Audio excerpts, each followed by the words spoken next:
स्थूल बुद्धि व्यक्ति इंद्रियों को प्रमाण मानता है, निर्मल बुद्धि व्यक्ति ज्ञान को प्रमाण मानता है। वृंदावन। भगवान कृष्ण कहते हैं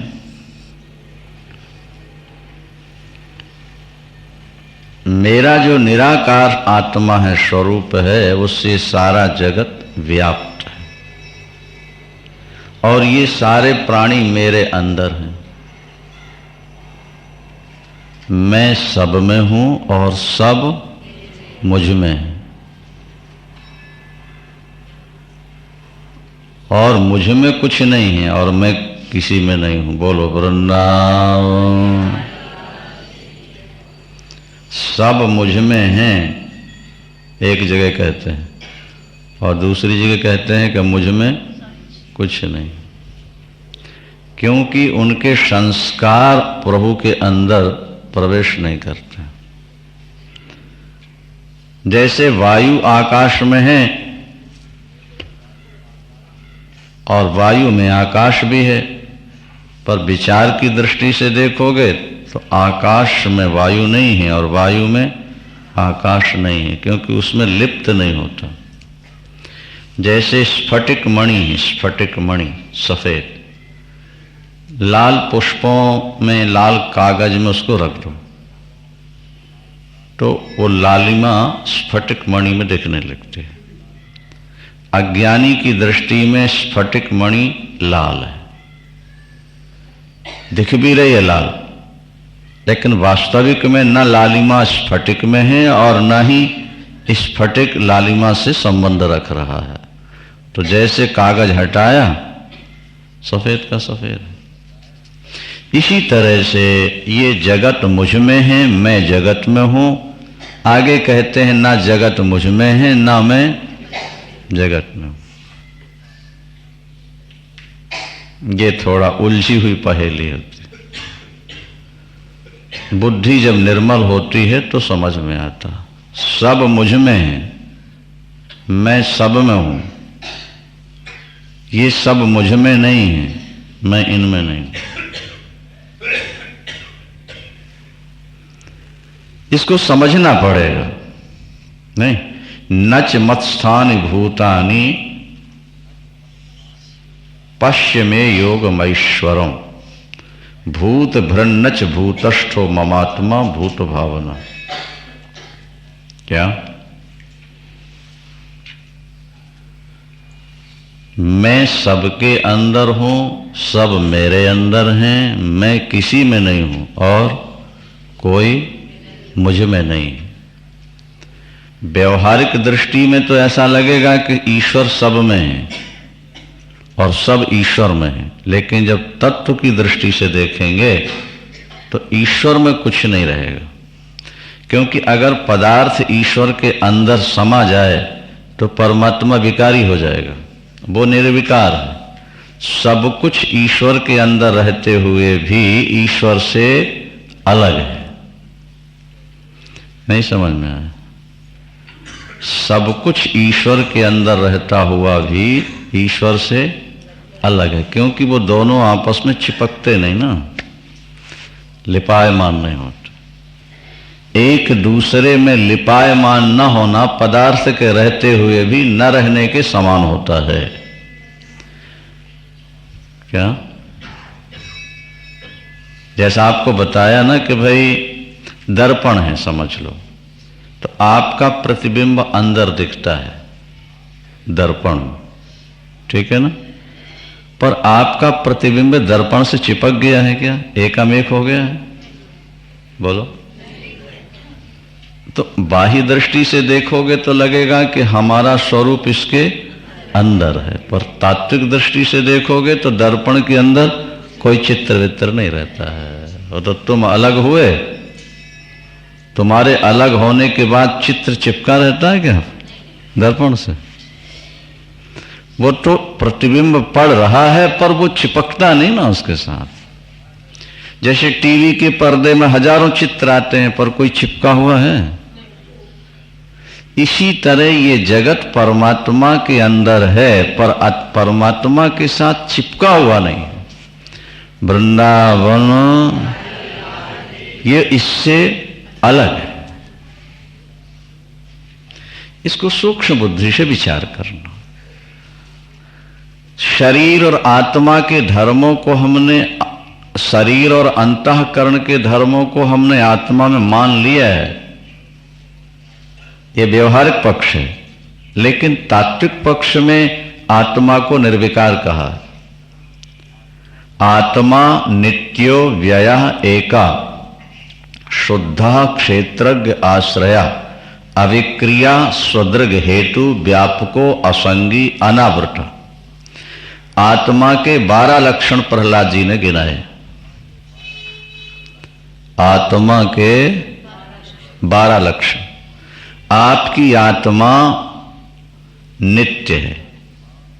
एक लक्षण तो ये आप नोट कर लो, आत्मा नित्य है, आत्मा घटता बढ़ता नहीं, यह दूसरा है, ठीक है। और आत्मा एक है। कितने लक्षण हो गए? हाँ जी, 3।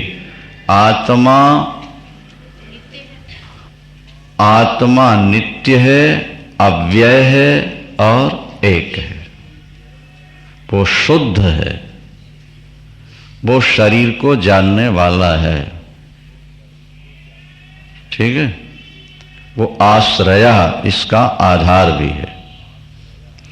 आत्मा नित्यः अव्ययः, ठीक है, एकः शुद्धः क्षेत्रज्ञ आश्रय, 6 हो गए, ठीक है ना। अविक्रिया, आत्मा में कोई विकार नहीं होता। स्वदृक्, आत्मा दृष्टा है, उसे देखने के लिए किसी अन्य उपकरण की अपेक्षा नहीं, स्वयं प्रकाश है। अविक्रिया स्वदृक्, हेतु सारे जगत का कारण भी वही है। असंगी, व्यापक और अनावृतः, वो असंगी है, किसी के साथ आत्मा चिपकती नहीं। असंगो नहीं सज्जते, वो कहीं आसक्त नहीं होता। और व्यापक है, क्या? और स्पष्ट है। भाई स्वर्ग है ये तो शास्त्र से पता लगा, दिखता तो नहीं। ईश्वर है, शास्त्र से गुरुओं से पता लगा, दिखता तो नहीं। पर अपनी आत्मा तो एकदम अनुभव में आ रही है। वो तो निरावरण है, तुम्हारे सामने ही है, तुम्हारे साथ ही है। आत्मा के 12 लक्षण हैं। आत्मा नित्य है, अव्यय है। अव्यय का मतलब घटता बढ़ता नहीं हुआ, वो एक है, शुद्ध है, क्षेत्र को जानने वाला है और इसका आधार भी है, आश्रय भी वही है। अविक्रिया, उसमें विकार नहीं है किसी प्रकार का। आत्मा निर्विकार है। स्वदृक्, वो दृष्टा है। हेतु, वही कारण है। वो असंगी है, वो व्यापक है और वो अनावरण, निरावरण। कितने हो गए? 12 हो गए। वृंदावन, ये आत्मा के 12 लक्षण प्रहलाद जी ने अपने मित्रों को सुनाए थे। यही 12 लक्षण ईश्वर में है और यही 12 लक्षण आत्मा में है। तो दोनों मिलकर के एक हो गए। आत्मा और परमात्मा एक है। भगवान कहते हैं मैं सब में हूं, सब मुझ में है, पर मैं किसी में नहीं हूं और कोई मुझ में नहीं। ये कैसा जादू है? बोले पश्चिमी योगमैश्वरम, यही तो मेरे योग का चमत्कार है। क्या उदाहरण देते हैं ठाकुर जी? यथा काश स्थितो नित्यम वायु सर्वत्र गो महान। अनादिकाल से वायु आकाश में चल रही है, ठीक है, लेकिन आकाश के साथ वायु चिपकी है क्या? आकाश में कोई विकार आया? हाँ, वायु चल रही है, चल रही है। आग जल रही है, जल रही है। पानी गिर रहा है, गिर रहा। आकाश में कोई विकार आया क्या? क्या? तो जो परमात्मा है वो आकाश की तरह है। आकाशवत सर्वगतश्च नित्यः, ये आत्मा के बारे में बताएगा। तुम्हारी आत्मा आकाश की तरह सर्वगह व्यापक है। ईश्वर व्यापक है। ईश्वर और आत्मा को अलग नहीं देखना ना भाई। कितने बार तो आपको सुनाया कि बाहर व्यापक वायु है, ठीक है, तुम्हारे ट्यूब में जो हवा भरी है वो उसी का अंश है। टायर ट्यूब में जो हवा है वो व्यापक वायु का ही अंश है। तो ट्यूब में हवा और बाहर हवा दो हो गई कि एक ही है? हाँ, एक ही है। ट्यूब फटने दो, एक है। नहीं, घड़े के अंदर पानी है और घड़ा तालाब में पड़ा है, बाहर भी पानी और पर घड़ा फूटने दो, एक है। ये देह के धर्मों से अपनी आत्मा को अलग करके देखो, वो ब्रह्म है। सबसे अच्छा उदाहरण तो यह है ना, जैसे पानी ट्रे में रख के आप फ्रिज में रख देते हो, ठीक है, और फ्रिज में जाके वो बर्फ कहलाने लगता है थोड़ी देर के बाद। और वो बर्फ कब तक बर्फ रहता है? बोलो, जब तक वो फ्रिज के अंदर है। उसको बाहर रख दो, घंटे 2 घंटे बाद फ्रिज की शीत को जब वो स्वीकार कर लेता है तो पानी से बर्फ कहलाने लगता है। शीत से अलग होता है, थोड़े समय के बाद फिर पानी हो जाता है। ये आत्मा शरीर के धर्मों को स्वीकार करके जीव कहलाता है। देह धर्म से अलग अपने को देखने लगोगे, यही परमात्मा के रूप में नजर आने लगता है।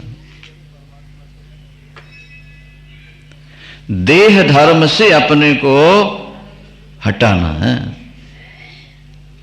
अपने यहां षडूर्मि रहितो नरः, मनुष्य 6 उर्मियों से रहित है।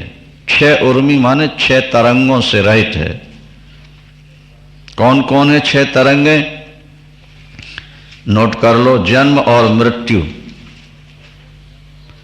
भूख और प्यास, शोक और मोह। कितने हो गए? जन्म, मृत्यु, भूख, प्यास, शोक और मोह। ये आत्मा के शरीर के 6 धर्म हैं। देखो, जन्म लेना और मरना, ये किसका धर्म है? आत्मा का। बोलो, कहा गया ये शरीर का धर्म है। जैसे घड़ा है और घड़े के अंदर आकाश है, घट घटाकाश। तो घड़ा बनता है कि घटाकाश भी बनता है? घट जन्म लेता है कि घटाकाश भी जन्म लेता है? कहा जाएगा केवल घट जन्म लेता है। घट के अंदर जो आकाश है उसको घटाकाश कहने लगते हैं। अच्छा, घट फूटता है कि घटाकाश भी मरता है? हाँ जी, घट टूटता है, आकाश तो आकाश है। ना वो जन्म लेता है और नहीं वो न जायते म्रियते वा कदाचित, पहले सुना दिया आपको। तो जन्म लेना और समाप्त होना, ये 2 धर्म किसके हैं? शरीर के। भूख और प्यास लगना, ये 2 धर्म हैं प्राणों के। शोक और मोह होना, ये धर्म है मन के। ठीक? आत्मा इन तीनों से अलग है। तो ना तो तुम जन्मने मरने वाले हो, ना तुम्हें भूख और प्यास लगती, और नहीं तुम में शोक और मोह है। शोक और मोह ये तुम्हारा धर्म नहीं है, ये धर्म मन का है। पर चूंकि मन को हमने अपना मान लिया, इसके लिए मन के दुखी होने से हम दुखी होने लगे। क्या समझे आप? भाई किसी को आपने सहेली बना लिया, किसी को मित्र बना लिया, ठीक है, अब उसको दुख हुआ तो आपको पीड़ा हुई कि नहीं हुई? बोलते जाया करो। हाँ ठीक है, किसी बात से खटपट हो गई, हाँ, मित्रता दोस्ती खत्म नहीं, क्योंकि उसने आपकी बहुत गलत ढंग से निंदा कर दी, आप पर कोई गलत आरोप लगा दिया, अब आपका मन उससे हट, अब उसको कोई दुख होता है, आपको असर हो रहा? हाँ जी, क्यों नहीं हो? अब दुख क्यों नहीं हो रहा? हाँ, मन उससे, उसको अपना मानना हमने, इसका मतलब यह है कि पकड़ना और छोड़ना केवल हमारे मन की बात है ना, दुख और सुख केवल मन की कल्पना हो गई ना, वास्तविकता से तो कोई संबंध है ही नहीं। हमने सहेली मान लिया इसलिए उसके दुख से हम, और जब मानना छोड़ दिया खत्म। इसी तरह मन को अज्ञान के कारण हमने आत्मा मान लिया, इसलिए जब मन दुखी होता है तो हमको लगता हमारी आत्मा बड़ी दुखी है। आत्मा दुखी नहीं है, मन दुखी है, हम मन के दृष्टा हैं।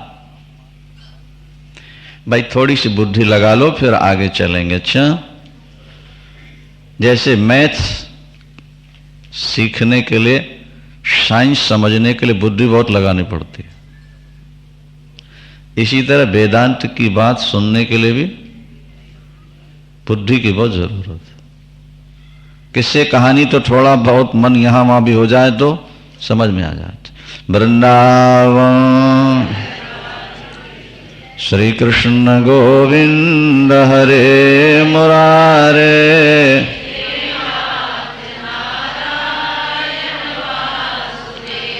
श्री कृष्ण गोविंद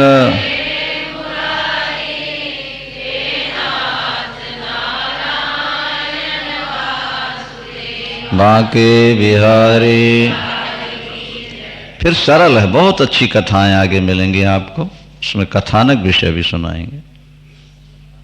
नहीं, कठिन ही कठिन सुनाए तो उब जाओगे, और सरल ही सरल सुनाए तो फिर कठिन समझ ही नहीं पाओगे कभी। समझना तो कठिन है ना, सरल तो अपने आप आ जाता है। घर बैठ के पढ़ लोगे तो भी समझ में आ जाएगा। राम जी को वनवास मिला, राम जी जा रहे हैं, केवट पार उतार रहा है, नहीं समझ में आएगा। वो चित्रकूट पहुंच रहे हैं, अब ये तो कोई न भी सुनाए तो भी समझ में आया। श्याम जी प्रकट हुए हैं, बसदेव जी लेके जा रहे हैं, अब इसमें ज्यादा बुद्धि तो नहीं लगानी है। क्या समझे आप? वृंदावन बुद्धि तो लगानी है भ्रम को निकालने के लिए। भगवान ये कहते हैं, छठा श्लोक देखो, यथाकाश स्थितो नित्यम वायु सर्वत्र गो महान। आकाश में वायु सदा है, लेकिन आकाश से चिपकी हुई नहीं है ना वायु, आकाश से अलग है। आकाश में दुर्गंधी है या सुगंधी है, उससे आकाश में दुर्गंधी सुगंधी का लेप नहीं होता है। नहीं, तलवार चलती है, जीव कट रहे, लेकिन आकाश कटता है कि नहीं कटता? क्यों नहीं कटता? पानी बरसता है, कपड़े गीले हो जाते हैं, पेड़ पत्ते गीले हो गए, मकान गीले हो गए, आकाश गीला हुआ कि नहीं हुआ? हाँ, क्यों नहीं हुआ? जो निराकार होता है उस पर साकार का प्रभाव नहीं पड़ता है। इसलिए तो कहा जाता है कि प्रकृति साकार है और आत्मा निराकार है, ईश्वर निराकार है, तो साकार का निराकार पर प्रभाव नहीं पड़ता। तो ये दुख क्यों होता है? बोले ना समझी से दुख होता है, मूर्खता से दुख होता है। क्या समझे? भ्रम हो जाए तो दुख होता है, भ्रम निकल जाए दुख खत्म हो। हमने सुनाया था ना कि एक महिला ने अपने बेटे को नहलाया धुलाया, खिलाया पिलाया, बढ़िया कपड़े पहनाए, नहीं, निक्कर शर्ट पहनाई उसको और घूमने के लिए बाहर भेज दी और स्वयं छत पर जाके धूप सेकने लगी। बहुत सारे बच्चे खेल रहे हैं, ठीक है, एकदम ट्रक निकला और एक बच्चा ट्रक के नीचे आया और शोर मच गया, मर गया मर गया मर गया। उसने ऊपर से देखा, वही निक्कर वही शर्ट, ऐसा उल्टा गिरा हुआ था। मेरा बेटा मर गया मर गया। एकदम चीख पड़े, वहां से भागी, सीढ़ियों पर पैर फिसल गए, लुढ़कती हुई नीचे आई, बाल खुल गए उसके, हाथ पैरों में चोट भी हो, और भागती भागती भागती आके लाश के ऊपर गिर, एकदम चीख रही। चीखते चीखते जैसे उसने मुंह की ओर देखा तो बेटा किसी और का था, कपड़े वैसे ही थे लेकिन बेटा उसका नहीं था। उसका रोना खत्म हो गया, चुप हो गई। जब चुप हुई तो किसी ने कहा संभालो संभालो कहीं मर न जाए, बेटे के शोक में कहीं मां न मर जाए, इसको संभालो।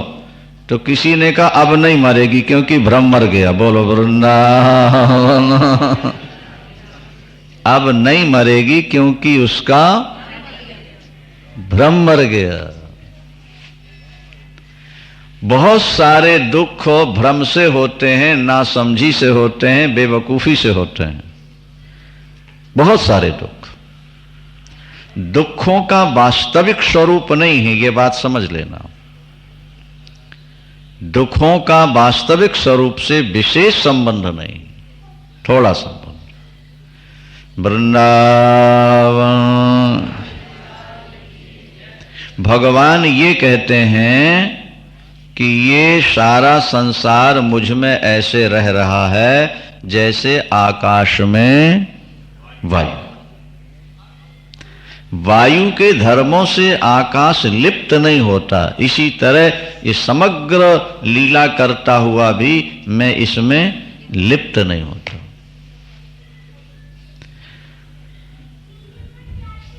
मैं सृष्टि रचता हूं, खेलता हूं, फिर मिटाता रहता हूं। अपनी प्रकृति को मैं अपने अधीन करके बार बार इस संसार को बनाता हूं और मिटाता रहता हूं। तो आप बनाते और मिटाते हो तो आप पर इसका असर क्यों नहीं होता? वृंदावन आप पर इसका, भाई कर्म करने से कुछ न कुछ तो उसका असर होता है ना, बोले नहीं होगा। क्यों नहीं होता? 9वां श्लोक देखो, नच माम तानि कर्माणि निबधनन्ति धनंजय उदासीनम वदासीनम असक्तम तेषु कर्मसु। मैं उन कर्मों में आसक्त नहीं होता, मैं न्यूट्रल होकर बैठा रहता हूं, देखता रहता हूं, प्रकृति कार्य करती रहती, प्रकृति कार्य करती है, मैं न्यूट्रल होकर के रहता हूं। भाई एक आया आपके घर में काम करती है, आपके बच्चों को संभालती है और वो अपने बच्चे भी संभालती है, और हर साल 6 महीने 2 साल के बाद वो दूसरी कोठी देख लेती है। तो सुबह से शाम तक आपके बच्चों को संभालती है, लेकिन अटैचमेंट है उसका? हाँ जी, अटैचमेंट किससे है? अपने बच्चे।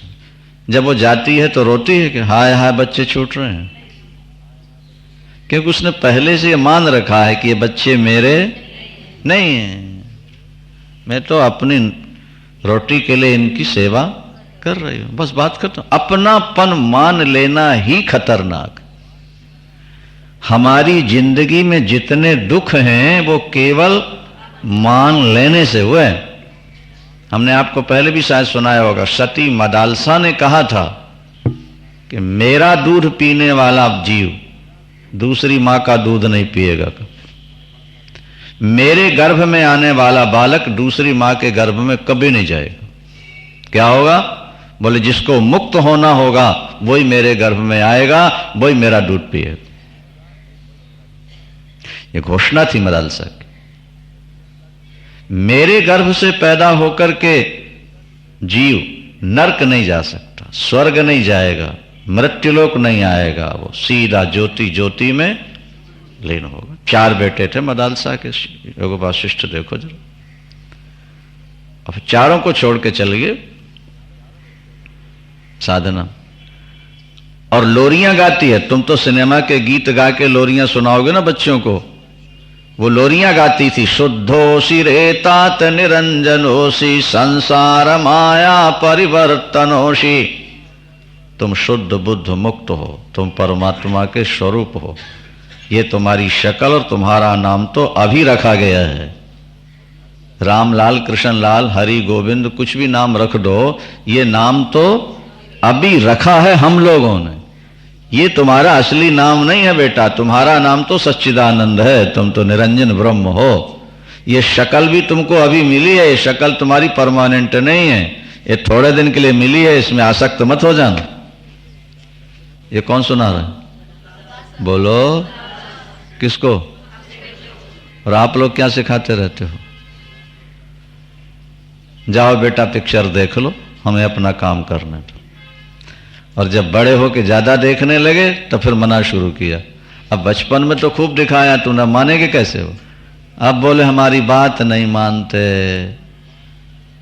आज जितने तुम सावधान हो रहे हो, अगर बचपन में सावधान हो गए होते, बच्चों को तुमने आया के पास छोड़ा और पति पत्नी तुम ऐश करते रहे, उस समय बच्चों में गलत संस्कार आ गए। अब बड़े हुए वो संस्कार उनके छूटते नहीं, तुम रो रहे हो कि हमारी बात नहीं मानते। पुराना जीवन तो तुम्हें अपना भूल चुका है ना। अगर मदालसा की तरह तुमने गर्भ में बालक को संभाला होता, 9 महीने ब्रह्म का चिंतन किया होता गर्भ में रख करके, भाई बात पर ध्यान दो ना, और बचपन से तुमने ऐसी लोरियां सुनाई होती तो आज बच्चे कुछ के कुछ होते तुम्हारे। गलती हमारी खुद की है, दोष हम बच्चों को देते हैं। मदालसा की घोषणा, सुमित्रांबा ने घोषणा कर दी थी, लखन मैंने तुझे गर्भ में रख करके अपना बेटा नहीं माना, बुढ़ापे में मेरी सेवा करेगा इसके लिए तुझको पैदा नहीं किया। जब तू गर्भ में आया था, पहले दिन जब मैंने खीर खाई थी, तभी संकल्प कर लिया था कि इस खीर से जो पैदा होगा वो राम की सेवा करेगा। और बचपन से तुझको इसी ढंग से मैंने पाला। इसलिए अगर राम बन को जाते हैं तो घर में तेरा कोई काम नहीं है। जो पयसी राम बन जाही तो अवध तुम्हार काज कछु नाही, क्योंकि तात तुम्हारी मातु वैदेही और पिता राम सब भांति स्नेही। वो मां भाग्यवान है, वो पुत्र भाग्यवान है जो मां की आज्ञा का पालन करता है। और वो माता भी पुत्रवती है। पुत्रवती युवती जग सोई, रघुपति भगत जासु सुत होई। बचपन के संस्कार। भगवान कृष्ण कहते हैं सारा संसार मुझ में है, मैं संसार में हूं। लेकिन जब तत्व से देखोगे तो ना ये मुझ में है ना मैं, इनकी तो सत्ता ही नहीं है। तो संसार स्वप्न है, बनता है चला जाता है। मैं न्यूट्रल बन के रहता हूं, सृष्टि होती रहती है, मैं इसको अपना नहीं मानता। मयाध्यक्षेण प्रकृति सूयते सचराचर। प्रकृति मेरी अध्यक्षता में सारे संसार की रचना करती है। नहीं समझे आप? प्रकृति मेरी अध्यक्षता में संसार की रचना करती है। मैं देखता रहता हूं। एक मैनेजर फैक्ट्री बनवा रहा है, उसकी अध्यक्षता में या एक इंजीनियर की अध्यक्षता में फैक्ट्री बन रही है, ठीक है ना। फैक्ट्री के साथ उसका अटैचमेंट नहीं है। फैक्ट्री बन जाए इतना तो वो सोच रहा है, लेकिन फैक्ट्री मेरी है ऐसा नहीं मानता। बनाता है अपने पैसे लेके जयराम जी करके, क्यों? और हम लोग बनाते हैं और उसके साथ चिपक जाते हैं। इसीलिए हमारे शास्त्रों में एक बात लिखी है कि ईश्वर की सृष्टि हमको दुख नहीं देती, हमारी सृष्टि हमको दुख देती है। ईश्वर की बनाई सृष्टि हमको दुख नहीं देती, हमारी बनाई सृष्टि हमको दुख देती है। अभी नहीं आई बात समझ में? हाँ, आ गई? देखो, कुछ लोगों को नहीं आई तो समझा देते हैं। वृंदावन बेटा पैदा हुआ, ये ईश्वर की सृष्टि है। और बेटा मैंने पैदा किया, बेटा मेरा है, ये हमारी सृष्टि है।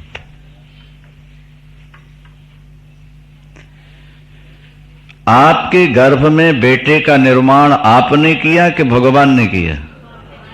हाँ? और आप मानते क्या हो? बेटा मेरा है। बेटा हुआ, ठीक है, ये ईश्वर सृष्टि है, बेटा हो गया। इस शरीर से कुछ काम हो गए, कुछ कमाई हो गई, कुछ बन गया, ठीक है, ईश्वर ने हाथ पैर बना करके ये काम करा दिया, ये चीज बना दी, ये ईश्वर की है, ईश्वर से के द्वारा बनी, वो दुख नहीं देगी आप। ये मैंने बनाया है या ये मैंने कमाया है या ये बेटा मेरा है, ये दुख देना शुरू कर देगा। पदार्थों का अभाव दुख नहीं देता, ये बात नोट करके रखना। पदार्थों का वियोग हमको दुख नहीं देता, उनकी आसक्ति हमको दुख देती रहती है। नहीं, एक नौकर है, 4 महीने काम करता है, चला जाता है, हमें कोई खास दुख नहीं। दूसरा आ गया, वो जरा सा गड़बड़ कर रहा था, दूसरा अच्छा सा लगा, अच्छा भाई तुम जाओ, ये लो। कोई दुख हुआ? क्यों नहीं हुआ? अपनापन नहीं ना। तो मूल कारण यह है कि पदार्थ का अभाव आपको दुख नहीं देगा। मेरी बात पर ध्यान दे लो, पदार्थ की आसक्ति दुख। मीरा के पुत्र नहीं थे, पुत्र का अभाव मीरा को दुख देता रहा कि नहीं देता रहा? बताओ आप। कहीं लिखा है उनकी जीवनी में कि वो रोती रही, हाय मेरे बेटा नहीं हुआ? बोलो। पति समाप्त हुआ तो मीरा आम औरतों की तरह स्यापा करती रही, रोती रही, मेरा पति चला गया? बोलो। क्यों?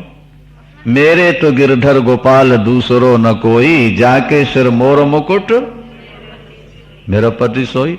ऐसे बर को काबरिए जो जन्मे और मर जाए, बरबरिए गोपाल जो मेरा चूड़ो अमर हो जाए। नहीं, वस्तु का वियोग हमें दुख नहीं देता, प्राणी पदार्थ का वियोग हमको दुख नहीं देता, उसके साथ जो हमारा अटैचमेंट है वो हमको दुख देता है। इसलिए शास्त्र कहते हैं कि किसी वस्तु के साथ अटैचमेंट मत रखो, व्यवहार कर लो लेकिन प्यार नहीं करो। नहीं आ रही बात समझ में? व्यवहार करो पर प्यार नहीं करो।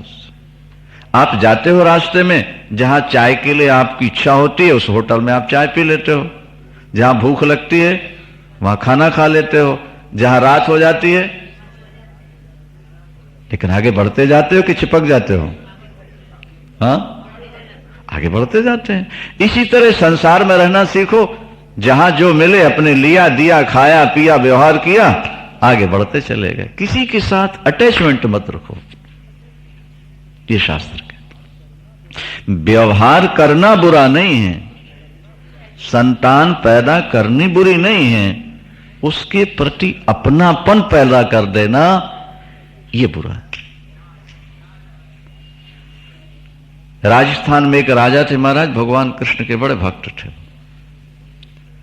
वो अपने बेटे को, अपने परिवार को अपना नहीं मानते थे। जब बुद्धि निर्मल होती है ना, तो उसमें भगवान ही अपना दिखता है, बाकी सब पराया दिखते हैं। और बुद्धि कमजोर होती है तो भगवान पराया दिखता है और बच्चे अपने दिखते हैं। ये बात अच्छी तरह समझ लेना। 16 वर्ष का बालक था, एक ही था, और बहुत बड़ी रियासत थी उनकी। बीमार हुआ और वैद्यों ने कह दिया कि सरकार अब ये कुछ ही क्षणों के, बहुत उपाय। सुने, और सुनने के बाद बेटे के पास पहुंचे, पड़ा था ऐसे, अभी होश में था। वैद्यों ने कह दिया कुछ ही क्षण कि मैं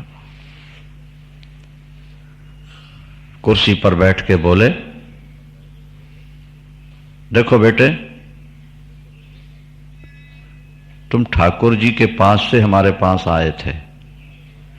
ठाकुर जी ने 16 वर्ष के लिए मेहमानी के लिए हमारे पास तुमको भेजा था। अब उनका बुलावा आ गया है, वो कह रहे हैं हमारे बेटे को वापिस कर दो, इसलिए अब तुम अपने असली पिता की ओर वर्ती लगाओ। मैं पाठ कर रहा हूं, ईश्वर से प्रार्थना करूंगा कि रास्ते में तुम भटको नहीं, सीधे ठाकुर के पास चले जाओ। उसी की छाती पर गोपाल सहस्त्र नाम रख के पाठ करने लगे। और आधा पाठ हुआ था कि बेटा पूरा पाठ किया, उठे, लोगों से कहा ले जाओ संस्कार करो। एक आंसू नहीं गया, एक आंसू नहीं गया। अभी हरिद्वार की एक महिला शालीमार में जो हमारी कथा हो रही थी तो आई, वहां की यजमान ने बताया कि संत भी इनका दर्शन करने आते हैं, गृहस्थ वो। जब मिलने आई पता लगा हमको कि अभी 6 महीना पहले इनका 45 साल का बेटा समाप्त हुआ है, और वो बेटा 2.5 साल का था तब पति खत्म हो चुका था, और एक ही बेटा 45 साल का पुत्र जिसने दवाइयों की बहुत बड़ी फार्मेसी बनाई, डॉक्टर हुआ और खत्म हो गया। लोगों ने बताया कि ये रोई नहीं। जिसका पति समाप्त हो चुका है जब बेटा 2.5 साल का था, आज बेटा 45 वर्ष का समाप्त हो रहा है, मां के आंसू नहीं आ रहे। हमने पूछा, हमने कहा माता जी यहां ऐसी प्रसिद्धि है कि पुत्र की मृत्यु पर भी आपके आंसू नहीं गिरे, आपका ज्ञान तो प्रशंसनीय है। उन्होंने कहा नहीं महाराज, पेड़ से पत्ता टूटता है तो उससे भी पानी निकल आता है। थोड़े आंसू तो आए थे जब वो एकदम छोटा, पर बाद में ये मानकर प्रभु सब तेरा है। आखिर तेरे क्रिया में, तेरी इच्छा में किसी का जोर तो है ही नहीं, कोई उपाय तो है ही नहीं। जो तूने किया वो ठीक किया प्रभु, तेरी वस्तु तू ले।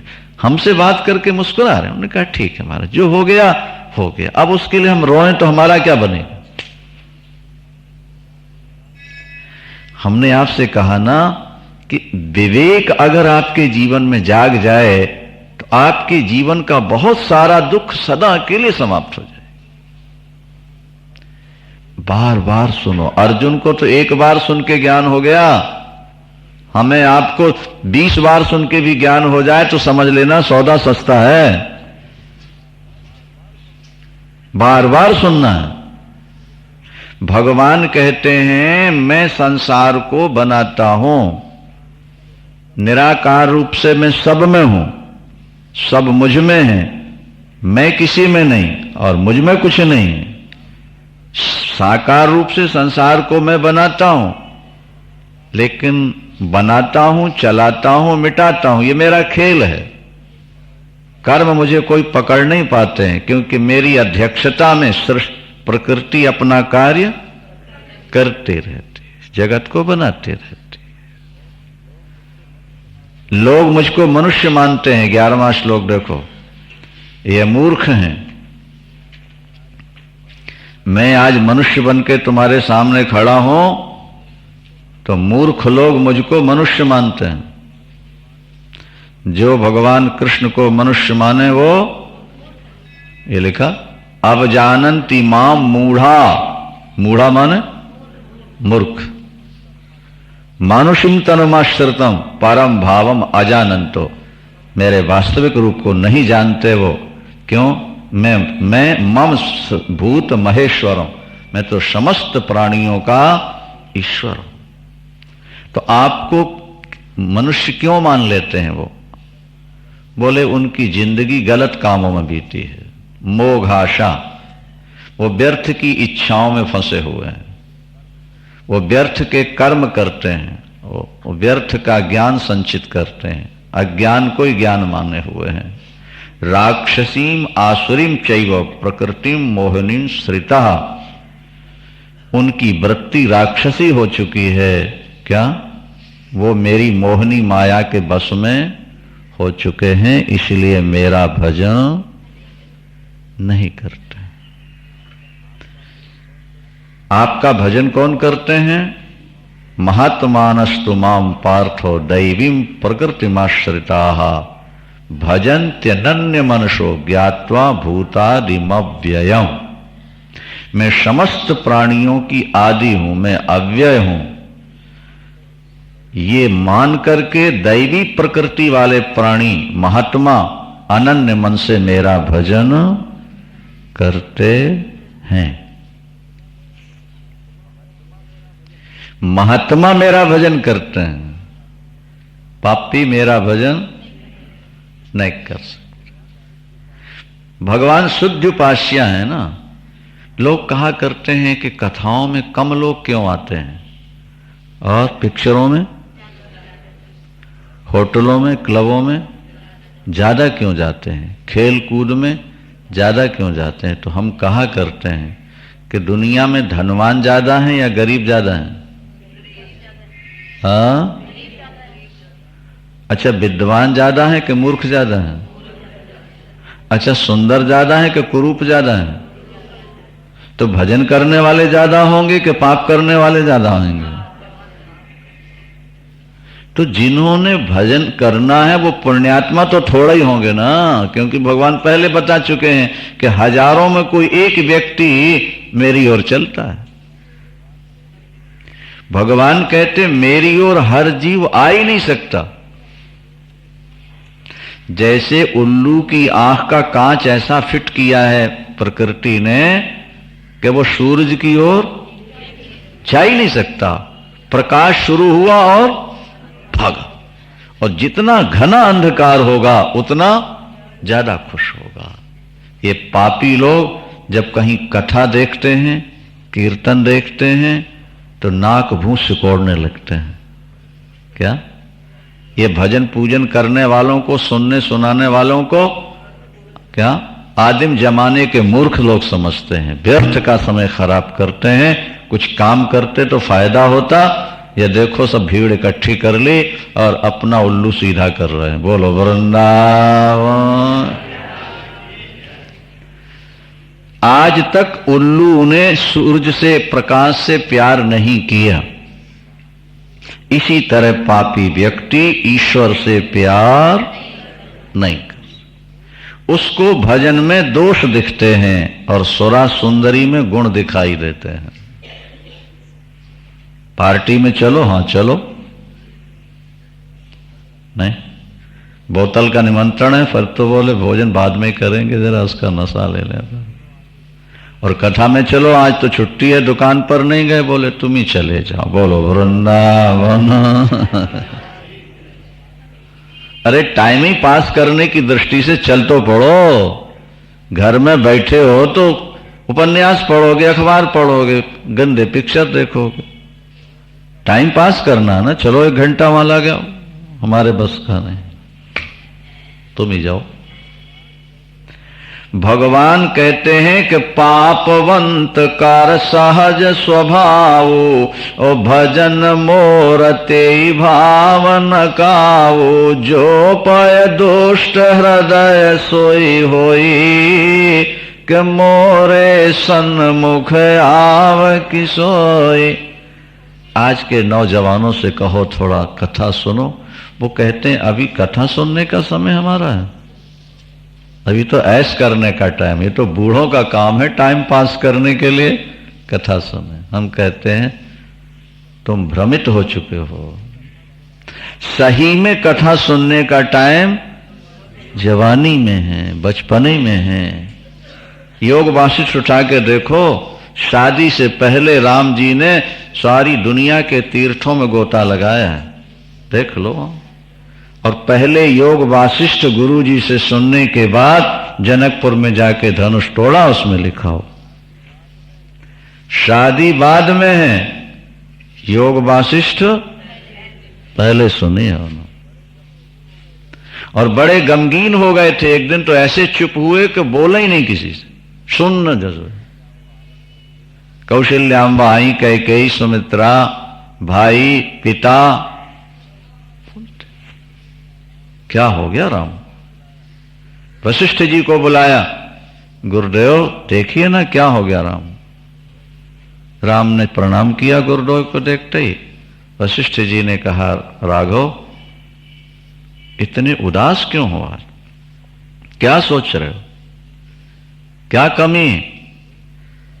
बोले, गुरुदेव मैं कहां से आया, मुझे कहां जाना, ये शरीर किस लिए मिला, जब तक ये रहस्य समझ में ना आएगा मेरे मन का शोक दूर नहीं हो सकता।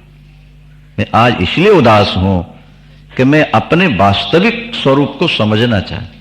महर्षि बड़े प्रश्न, फिर योग वासिष्ठ सुनाई, उसके बाद गृहस्थ पर। आज तो वो बूढ़े कथा में आते हैं क्या, जिनको घर वाले घर में रखना नहीं चाहते हैं, और घर में आग लग गई, अब कुआं खोदोगे तो क्या बनेगा? बोलो, घर में लगी है आग और बुझाने के लिए कुआं खोद के पानी निकाल के बुझाओगे? बचपन से लग जाओ, जवानी से लग जाओ। जो महात्मा हैं, जिनके अंदर दैवी गुण हैं, जो दोषों से बचे हुए हैं। इसलिए शराबी कबाबी जब हमारे पास आते हैं ना, ज्यादा श्रद्धा दिखाते हैं, हम ज्यादा प्रसन्न नहीं होते, उन पर ज्यादा आकर्षित भी नहीं होते। हम जानते हैं कि इनका भजन टिकाऊ नहीं है। बोलो वृंदावन। ये तो अपने स्वार्थ के लिए दंडवत करते रहते हैं। आपको सुनाया था ना रामायण का प्रसंग, समझ लो। जब कुंभकर्ण को जगाया रावण ने और कहा कि मैं सीता को हर के लाया हूं और इस समय ये स्थिति है, और मेघ तो एक बार तो मेघना उसने कुंभकर्ण ने रावण को बड़ी डांट लगाई, जगदम्बा हर आन सठ अब चाहसी कल्याण। अरे जगदम्बा का अपहरण करके तू अपना कल्याण चाहता, तूने मुझे पहले क्यों नहीं जगाया? नारद मुनि ने जो ज्ञान सुनाया था वो तुझे सुनाता मैं। अब तो समय निकल गया, अब मुझे राम का ध्यान करना, राम के ध्यान। लेकिन रावण घबराया नहीं कि ये भी राम के ध्यान में डूब गया। विभीषण से तो घबराता है। कौन? राम। क्यों? बोले ये सात्विक है, ये भजन में लग गया, पीछे नहीं हटेगा। पर ये शराबी कबाबी लगा है, ये थोड़े देर के बाद फिर पलट जाए। तो बोला, भैया आप 6 महीने के बाद जागे हो, जरा नाश्ता कर लो, फिर राम जी का ध्यान करना। नारद रावण मांगे कोटि घट मद और महिष अनेक। नाश्ते में भैंसा वैसा मंगा दिया उसने, भैंसे का मांस और शराब। बोले अब जरा नाश्ता कर लो। और जैसे महिष खाए कर मदिरा पाना, गर्जा वज्रा घात समाना। महाराज जैसे मांस खा के शराब पी और रावण की पीठ पर, कांधे पर हाथ ठोका। बोल भाई रावण अब क्या करना है? बोले उसको मारना है, जिसका ध्यान कर रहा उसी को मारने चल पड़ा। ये देखो शराबियों का ये बुरा हाल होता। इनका भजन टिकाऊ नहीं होता। जब तक फाउंडेशन मजबूत नहीं होगा, मकान खड़ा नहीं हो सकता है। जो दुनिया में गंदे काम करते हैं, जिनकी राक्षसी प्रवृत्तियां हैं, राक्षसों का संग है, आसुरी प्रवृत्ति वाले, वो कहे थोड़ा सा भजन कर लें, बाकी उनके अंदर वो संस्कार ही नहीं जम पाते। इसलिए भगवान ने कह दिया, मोघाशा मोघ कर्माणो मोघ ज्ञाना विचेतसा राक्षसीम आसुरीं चैव प्रकृतिम मोहिनीं श्रिता। ये तो व्यर्थ की आशाओं में फंसे हैं। कोठी बना लें, कार बना लें, इतना कमा लें, ये कर लें, वो कर लें। मोघ कर्माणा, रात दिन 2 नंबर के काम कर रहे हैं, पाप कर रहे हैं, जीवों की हत्या कर रहे हैं। ऐसे लोग मेरा भजन नहीं करते। राक्षसीम आसुरीम चैव, ये तो राक्षसी आसुरी प्रवृत्ति के लोग हैं। ये मनुष्यों के रूप में आसुरी प्रवृत्ति है। भजन कौन करते हैं? महात्मानस्तु मां पार्थो दैवीं प्रकृतिमाश्रिता। महात्मा, इनके अंदर दैवी गुण है। दैवी और आसुरी गुणों कौन कौन से हैं वो 16वें अध्याय में आपको सुनाएंगे। जिनमें ये दोष हो वो राक्षस और जिनमें ये गुण हो वो देवता। हमारे आपके बीच में ही दैवी संपत्ति और आसुरी संपत्ति वाले लोग हैं। आगे बढ़ जाएं थोड़ा। श्रीमन नारायण नारायण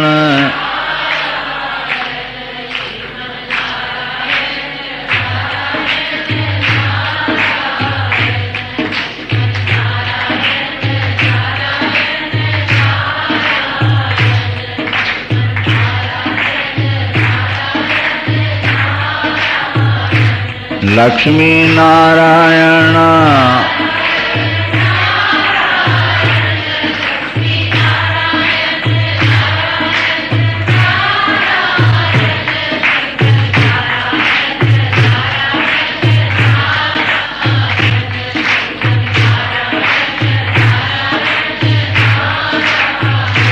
बद्री नारायण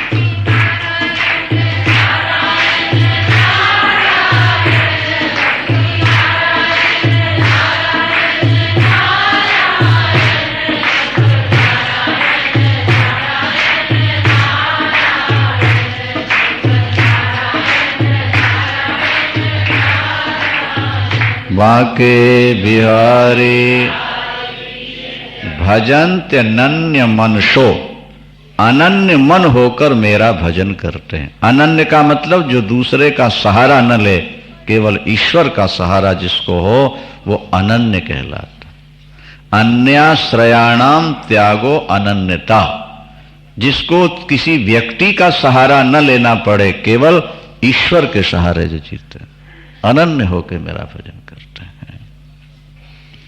क्या करते हैं? सततम कीर्तयन्तो मां, वो निरंतर मेरा क्या करते हैं? कीर्तन करते रहते हैं। यतन्तश्च, भजन के लिए युक्तियां सोचते रहना चाहिए, कोशिश करनी चाहिए। आज काम भी घर में ज्यादा है और कथा में भी जाना है, बोले 1 घंटा पहले उठ पड़ेंगे, 2 घंटे पहले उठेंगे, पर कथा में तो ये यतन कहते हैं। यतन, गृहस्थ जीवन में तो कोई ना कोई समस्या हमेशा खड़ी रहती है। गृह कारज नाना जंजाला तेयति दुर्गम शैल विशाला।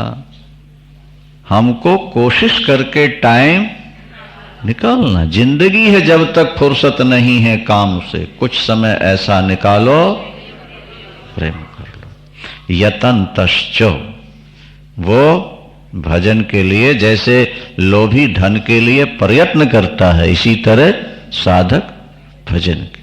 और दृढ़व्रताः, दृढ़व्रता का मतलब 1000 विपत्तियां आ जाएं लेकिन भजन नहीं छोड़ेंगे।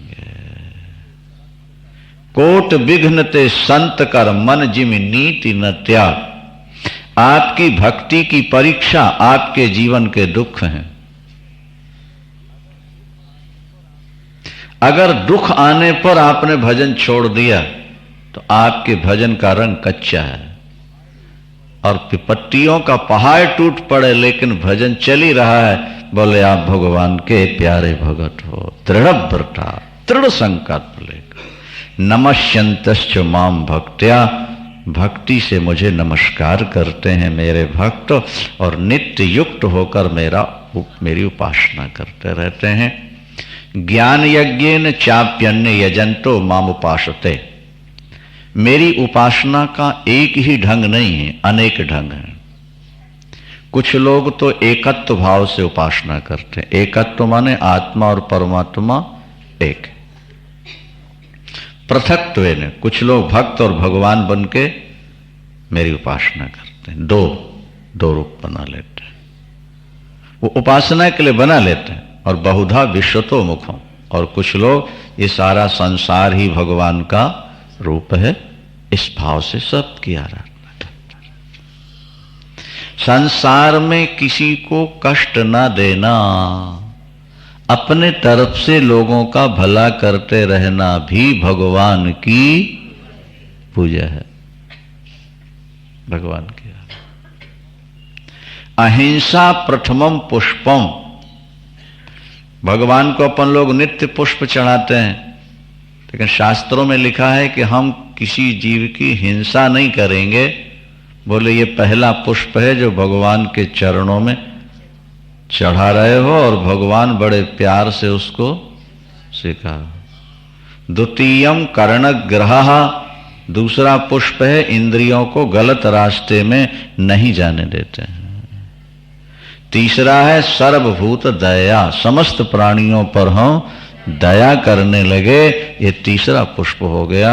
चौथा पुष्प है किसी के आंसू पहुंचने लगे, किसी के दुख को मिटाने में हम सहयोग दे रहे हैं, ये चौथा पुष्प चढ़े।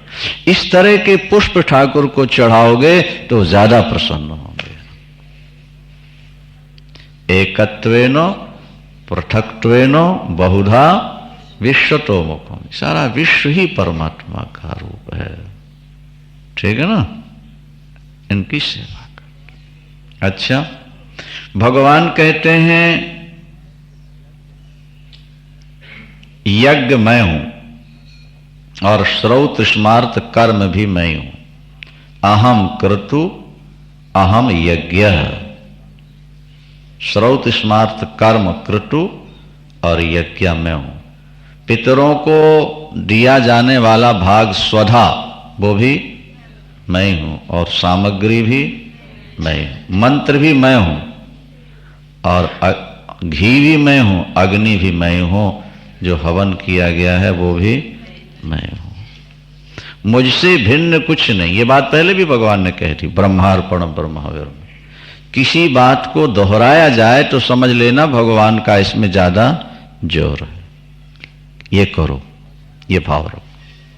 जैसे मन मना भाव मद भक्तो, ये 9वें अध्याय का अंतिम श्लोक भी है और 18वें में भी जाके 65वां श्लोक मिलेगा। मन मना भाव मद भक्त।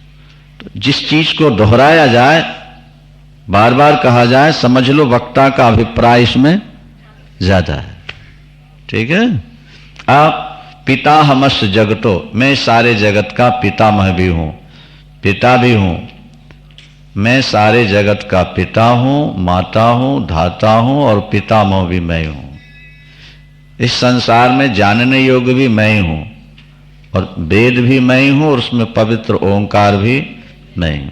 मैं ही गति हूं सबकी, मैं ही सबका स्वामी हूं, प्रभु हूं, साक्षी, निवासा, शरणम, सुहृत। पहले भी सुहृत कह दिया, अब फिर कह रहे हैं शोध में। उत्पत्ति, पालन और संहार ये सब मुझसे ही होते हैं, सबका बीज मैं ही हूं। मैं ही सूर्य बनकर के तप रहा हूं। बोलो। और किरण बनके मैं ही जल को खींच रहा हूं, मैं ही जल बरसा रहा हूं और मैं ही किरणों से खींच रहा हूं। मैं ही संसार को बनाता हूं और मैं ही संसार को, मैं ही अमृत हूं और मैं ही मृत्यु हूं। सत असत जो कुछ दिख रहा है सब कुछ मैं ही हूं। मुझसे भिन्न अन्य वस्तु नहीं। यह शास्त्रों की बहुत बड़ी उपासना है, संकेत है भगवान का। अपनी बुद्धि को थोड़ा विस्तृत करो। यह बात तो पहले कई बार सुना दी ना कि जयपुर में मूर्ति बनी और मंदिर में रखी गई। कारीगर ने पत्थर को छांट करके मूर्ति बना दी और ब्राह्मणों ने मंत्र पढ़ दिया तो हमने उसको भगवान मान लिया। और भगवान ने जो मूर्तियां बनाई और स्वयं घुस के बैठ गया, उनको हम भगवान नहीं मानते हैं। बोलो वृंदावन। कारीगर की बनाई मूर्ति में तो हम भगवान को मान लेते हैं, लेकिन भगवान की बनाई मूर्तियों में भगवान को नहीं मानते। कितना बड़ा अज्ञान है जीव का। इसका मतलब